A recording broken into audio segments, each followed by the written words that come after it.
Hello and welcome to Sincerely Elvis Presley. I'm Sean. If you're new to the channel or if you're a regular viewer, thanks for tuning in. I appreciate it. Today we're going to talk a little bit about Elvis in 1973, a year that started in monumental fashion for him. His concert on February the 14th at the Hawaii Honolulu International Centre was broadcast live to the world. Well, as much as the world had paid to receive it live on that date, but theoretically his concert was broadcast live to the world. The first ever concert by satellite, a landmark event that kicked off 73, but also, in my opinion, and I know in many others, kicked off a slow and gradual decline in Elvis's career. One of the main reasons I think for that is that Elvis thrived on a challenge. So when he was presented with the idea of this concert that would be seen by the world, he rose to that challenge, and he rose to that challenge in fine style. But I think Elvis was the type of artist that once you removed away those things to strive for, those big challenges, he kind of started coasting a little bit and drifting a little bit. And that can be seen in 73 as well in the recordings, because 1973 is really the last year that we see a significant amount of recorded output from Elvis, and particularly output recorded in a commercial studio. From then onwards it gets less and less and more sporadic. So by and large I think 73 is quite a landmark year, and not necessarily in a good way, because some of that challenge goes out of his life and his career. Not only that, in October he divorces Priscilla, and I think that would continue to have an effect on his psyche for the remainder of his life. And another significant thing that happens in 73 is that Colonel Parker persuades Elvis that no one listens to the old songs anymore, no one buys them anymore. We don't need the rights to them. Let's sell the whole back catalogue to RCA, waiver all our rights to all that music you've done, and take a big cash payout. So that's exactly what they did. They took $5 million, split between them, for selling off the back catalogue up until that point. And that would have ramifications too, but that wouldn't really be felt until the following year, and we'll get to that when we get to 74. So we start with Aloha, and I'm not really going to talk about Aloha in this episode because there's so much stuff around it that it warrants an episode or two on its own. So we'll get to that. We'll start that next week. But what I do want to talk about are the recording sessions, because they're very significant, and in some ways they parallel what had happened 4 years previously, but in a very different way. The genesis for both was Memphis Mafia member Marty Lacker. In '69, he was the one that had persuaded Elvis to record in Memphis at the American Sound Studios. And in '73, he again persuaded Elvis to record in his hometown, this time at the famous Stax Soul Studios. The reasoning behind Elvis's decision, I think, is very different. In '69, he had a point to prove, he had a career to resurrect, and he was on an upward trajectory and wanting to change things up. So he was happy to put his recording in the hands of the Chips Moman as a producer at American Sound, and to record with the American Sound Studio Band. This time around, it does appear as if his motivation had more to do with the fact that he was kind of disinclined to travel to go to record, and the fact that he could drive to American Sound in 10 minutes, at Stax in 10 minutes, and the same coming home in the night, so he could go and record and be home in 10 minutes. It seems that was his motivation this time around, which is a very different state of affairs. Elvis was his own producer, and really the time that he worked with Chips Moman was the only time he really handed over that control to somebody else. This time around, Elvis was back in the driving seat. He took along his token producer, Felton Jarvis, and also RCA engineers. He took his own musicians this time. He apart from a couple of exceptions, he didn't use any of the house musicians at Stax. So it's a very different situation. And Elvis goes in across 5 nights in July, and records 10 masters, one incomplete that would need overdubbing later in his Palm Springs residence, which in itself is a strange state of affairs that he's overdubbing at home, or in one of his homes. But yeah, those sessions were supposed to be longer. Elvis was disillusioned with the kind of material that was being presented to him that time around. There were a lot of problems with the sound. There was a lot of technical issues that they were experiencing, buzzing coming in and out of mics and equipment and systems. So it wasn't a by all accounts a fun freewheeling 5 days, and it was supposed to last longer. But there was an incident where Elvis didn't like the sound he was getting and realised that his own microphone that he'd been using had been stolen and replaced with something else. And I think that kind of did it. Off he went, and the sessions were called to a halt. So we did get 10 masters that time around. Much more successful was when Elvis re-entered Stax in December. So he went in on the 10th of December, and he was there for 6 days, 10th to the 17th, so 7 days, and produced 18 masters that time around.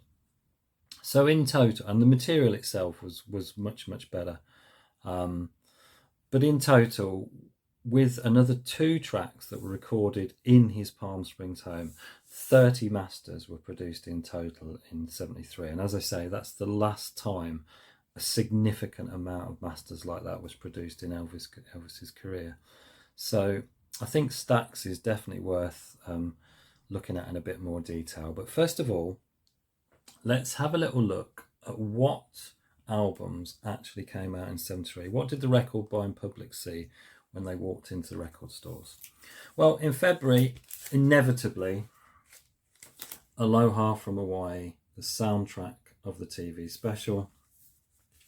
And as I say, I'm not going to talk and dwell on this too much, because we're going to look at Aloha separately in a separate 1 or 2 episodes.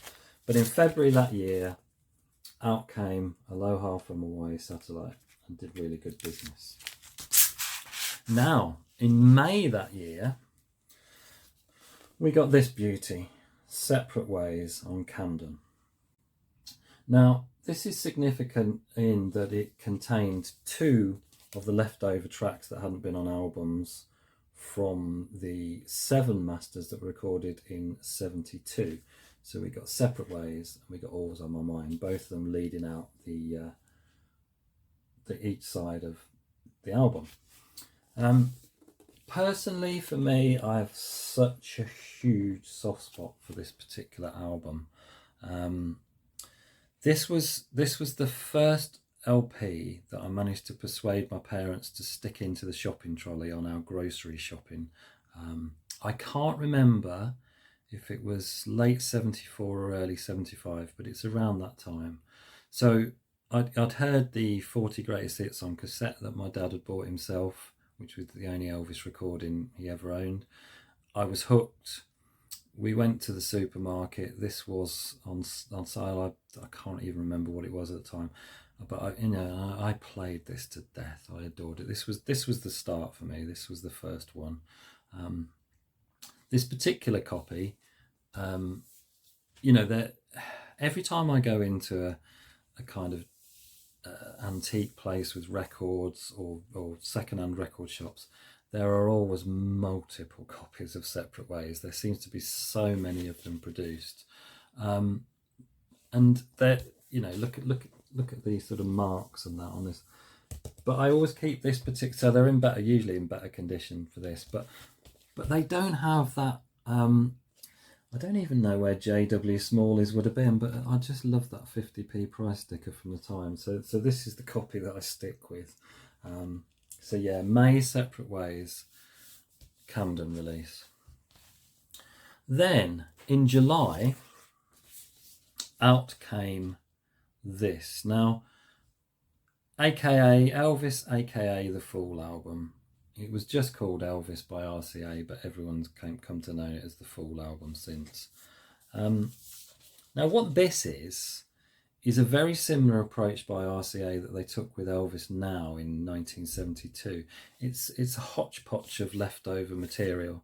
So you've got a few tracks from 71, a couple of live tracks from 72, and a couple of leftovers from 72 as well. So yeah, it's RCA delving into what they had to put out what they sort of pitched as a contemporary current album, but really I think their vaults were drying up a little bit, hence the pressure on Elvis to get back in the studio and record some new material in 73. So May we had the full album, and then in November we got a contemporary album. Sorry, that's still in shrink, and that's really, really shiny. So we got Raised on Rock and For Old Time's Sake.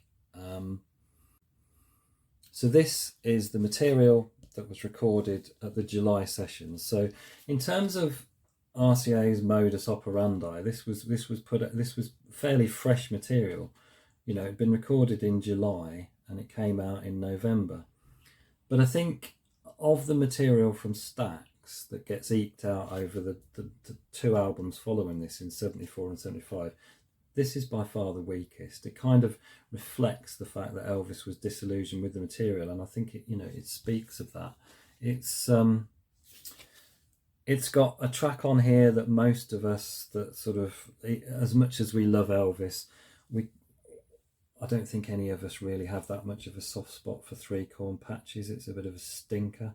In fact, I can't believe that they put that on that recent Memphis album box set that came out a couple of months ago at the expense of other tracks from the Stax sessions, because I know there are people that like Three Corn Patches, but they are in a minority. It's not great.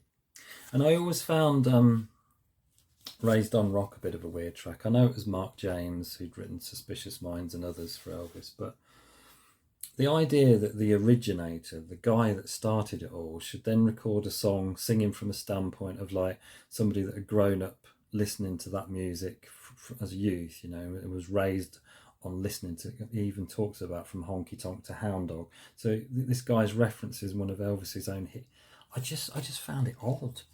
Just such an odd sort of thing for the guy that was there to be singing from the standpoint of somebody that wasn't. Yeah, found that a little bit weird.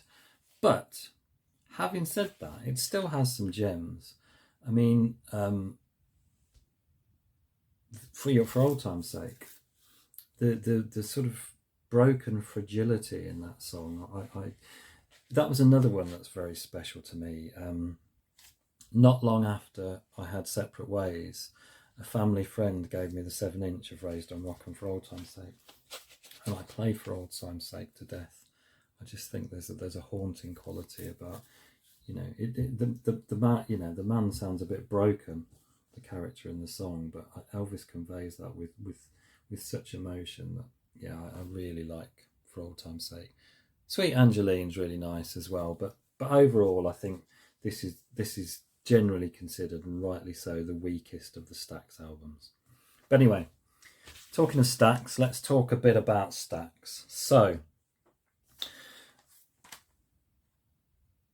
2013, so RCA, it's not even RCA anymore, Sony, BMG, whatever they were called that week, decided to do an anniversary release and sort of put together material that was recorded at Stax. And there are various iterations available. There's a single disc, or there's this deluxe 3-disc, and that's the one I just want to highlight and show you today.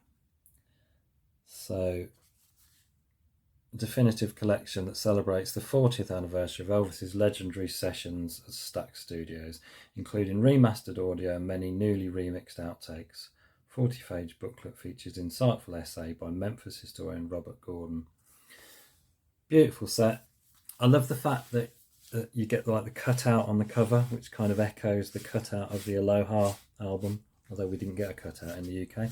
But yeah, so absolutely gorgeous set. Can't recommend this one highly enough. Really does sort of shed a beautiful new light on that material at Stax, and gives it the context it deserves. Fabulous booklet. There's that little flyer that came with it. But yeah, highly, highly recommended. And really, the two albums that followed Raised on Rock, I think, got stronger and stronger. And so in '74 you had Good Times, and Good Times had some beauties on it, absolute beauties on it. Good Time Charlie's Got the Blues is a particular favourite of mine. You had, mine's gone blank.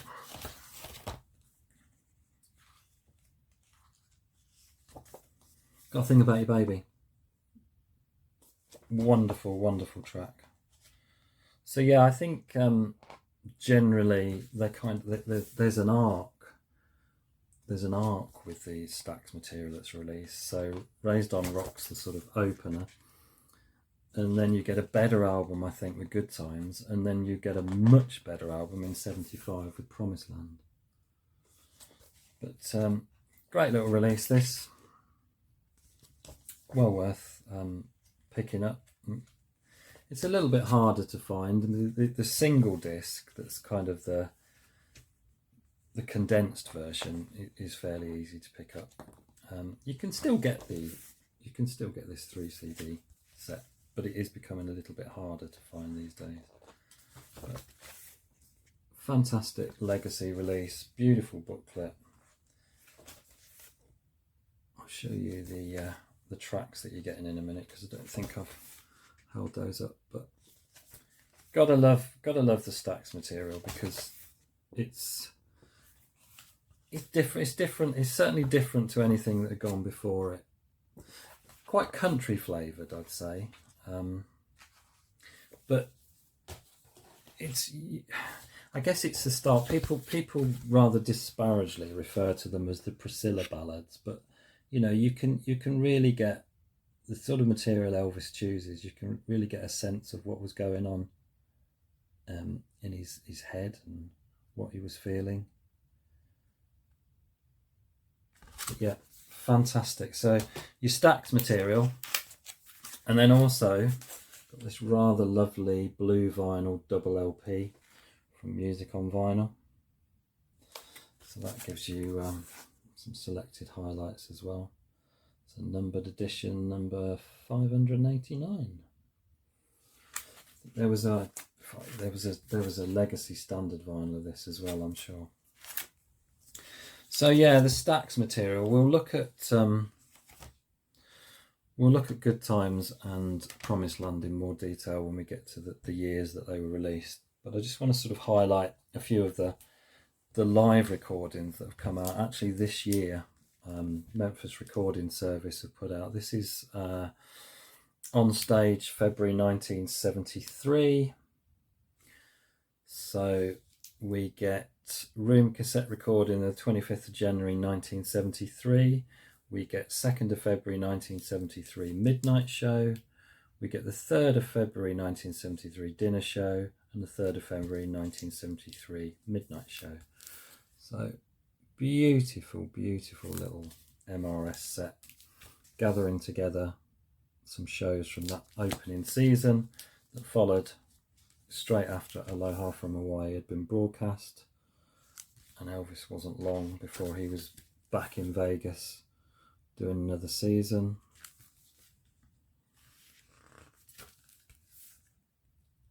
Kind of goes without saying, but being MRS, you are getting a luxury product at a very reasonable price. So this is February 1973, live on stage. Gorgeous. That jumpsuit's really nice. That was on display at the London Arches exhibition end of last year, beginning of this year. It's now closed, unfortunately, but it did have a nice long run. So yeah, On stage, February 1973. Brilliant release. Then we get Elvis at the Sahara Tahoe at 3M, Sahara to Lake Tahoe 73. We get a 2 CD set here, gives us the 12th of May 73 midnight show and the 13th of May 3 AM show at Lake Tahoe. So another corking little release from the Memphis recording service, and as ever a fantastic little booklet with lots of information, contemporary photographs, memorabilia, contemporary articles and what have you. First class, absolutely first class. Easily available to pick up these. As I say, they all came out this year. I think what MRS are doing is they're putting them out the year after the 50th anniversary of the recording. So that, I think that means that it's all public domain material because it's past 50 years. So next year I expect them to start putting out 1974 live material. So this is Closing Night 1973. This is the most recent one that they put out. And this is a single disc, and you get Las Vegas Hilton 3rd of September 73 dinner show, and you also get the Las Vegas Hilton 3rd of September 73 closing show, which I take it would have been the midnight show. So a single disc set this, but the usual quality, care and attention that you get with MRS. Beautiful little booklet. Lots and lots of fantastic pictures. Brilliant. Brilliant, brilliant, brilliant. I know I say it every time, but you can't go wrong with MRS. You really can't. For what they deliver, and on all 3 of those CD packages, the sound quality is belting. Really good. You know, they've really got themselves into a nice little groove with the quality of the audio they put out. So, Closing Night. Now what I just want to finish on for the last few minutes of this video is really the only book I've got that doesn't focus on Aloha but does focus on 73. So this is Rockin' Nassau, and this is the summer of 73, Nassau Coliseum, Uniondale, Long Island, New York. And this is a Joe Tunzi book, and this has some fantastic photographs in it. This one is getting a little bit harder to pick up these days, but it's a quality release.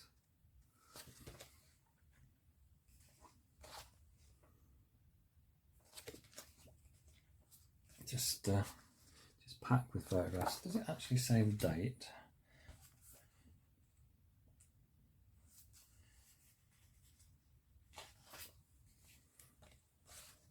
Okay. So I was looking for the actual date of the performances at the Nassau Coliseum. What have we got? So it's 4 shows, look. Friday, June 22nd, Saturday matinee, June the 23rd, Saturday night, June 23rd, and Sunday matinee. So I think what this does is it gathers together pictures and bits and pieces from all 4 of the shows in June, which is probably why the cover wasn't specific, because it's not from one particular date. But yeah, really nicely put together.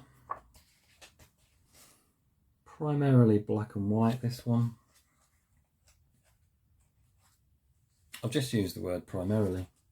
I should have said exclusively, because as far as I'm aware, now that I'm thinking about it, there aren't any colour photographs in here at all, which is always a little bit of a disappointment. I mean, maybe there weren't any colour photographs taken, fair enough, but I don't know if you're like me, but when I open up a new Elvis book, even if it's got loads of black and white, if there's just a small colour section, I'm happy, you know. But yeah, I think I am always a bit disappointed where it's solely black and white. I know black and white sometimes can look more dramatic, but when you're looking at particularly this period and going even further into the 70s, the jumpsuits were so sort of colourful and dazzling that I think I think they kind of work better in colour than they do in black and white. You can kind of get away with black and white. Some of the earlier stuff, the earlier 70s, when the jumpsuits weren't quite as bejewelled and dramatic, but I do really think that they're served better by colour. But small criticism, great little book. Great little book. See, look, you know that that's gold, and it'd look so much better if it was in colour, but hey ho. Still a nice little title. Still a nice little title, this. It's a good shot. Here you go. Rock and Nassau. But yeah, as I say, that's really the only solely dedicated to 73. There is the Elvis file 71 to 73, but obviously you're only getting a third of that dedicated to 73, and most of that will inevitably have a lot from Aloha. But we're going to look at specifically at Aloha, and what I think I'll do is I'll do one episode on the books and various material from the broadcast, and then I'll do another episode on the recordings and what's been released musically from it. So that was 1973. As I say, a year of highs and in some ways lows, or certainly the repercussions of 73 in my mind would be lows in Elvis's career, because I think he kind of lost that focus after 73, and yeah, I hope everybody that's watched my channel for a while realizes my love and affection for Elvis. So when I say things like that he was prone to sort of coasting and taking his foot off the gas, I'm not saying that in a critical way, but I think it's unavoidable, that conclusion. The Elvis that we start seeing from 74 through to 77 isn't a patch on the Elvis from 70 through to 73. I just think it's he unfortunately started a gradual decline in his career, and it's a shame. I think had he been given another major challenge, or at least every year something to really get himself fit for, get himself focused on and push himself towards, whether that be a world tour or whatever it might have been, I think he would have kept that momentum going. But when there was nothing to challenge him like that, he took the foot off the gas, unfortunately. Nevertheless, don't get me wrong, 73 produces some great material that would be eked out over the next couple of years. But I think it is a pinnacle, a peak in that career, 73. Let me know in the comments what you think, because I am conscious that I don't want anyone to think that I'm knocking Elvis. Far from it. But anywho, right, thank you very much for watching. Now, YouTube tell me that around 50% of you that are watching this won't be subscribed. So if you're not subscribed and you'd like to sort of see more from me in the future, please do all the good stuff like, comment, share, subscribe, because it really does help the channel and it's really appreciated by me.